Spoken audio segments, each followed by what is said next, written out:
गांव के किनारे एक पुराना सुनसान कुआं था जिसके बारे में कहा जाता था कि वहां आत्माएं निवास करती हैं।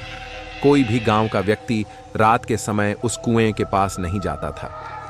गांव के बड़े बुजुर्गों का मानना था कि जो भी वहां रात में गया वह कभी वापस नहीं आया। रात के समय गांव की गलियां सुनसान हो जाती। एक रात गांव के एक नवयुवक राजू ने अपने दोस्तों को चुनौती दी कि वह उस कुएं के पास जाकर लौट आएगा।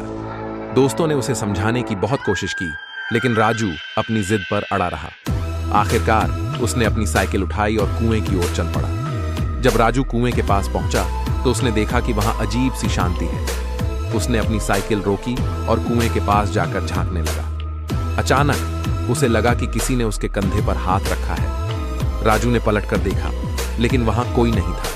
वह डर से कांपने लगा, लेकिन उसने खुद को संभाला और वापस जाने के लिए मुड़ा। जैसे ही राजू ने अपनी साइकिल उठाई, कुएं से किसी औरत के रोने की आवाज आने लगी। उसकी आवाज इतनी दर्दनाक थी कि राजू का दिल बैठ गया।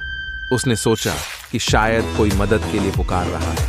वह कुएं की ओर बढ़ा और आवाज का स्रोत जानने की कोशिश की। जैसे ही वह कुएं के पास पहुंचा, उसे लगा कि किसी ने उसे खींच लिया। राजू का संतुलन बिगड़ गया और वह कुएं में गिर पड़ा।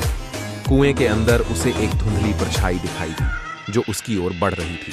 वह परछाई और कुछ नहीं बल्कि एक पुरानी औरत की आत्मा थी, जिसके चेहरे पर भयानक चीख उभरी हुई थी। उसकी आंखें खून के जैसे लाल थीं और उसके बाल बिखरे हुए थे। राजू ने भागने की कोशिश की, लेकिन कुएं की दीवारें बहुत ऊंची थीं। औरत की आत्मा ने उसे पकड़ लिया और उसकी चीखें गांव के हर कोने में गूंज उठीं।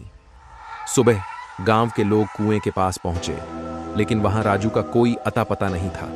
बस उसकी साइकिल पड़ी हुई थी।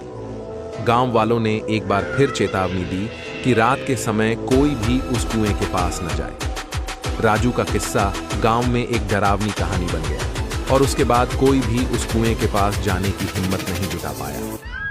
इस कहानी के बारे में आपका क्या राय है?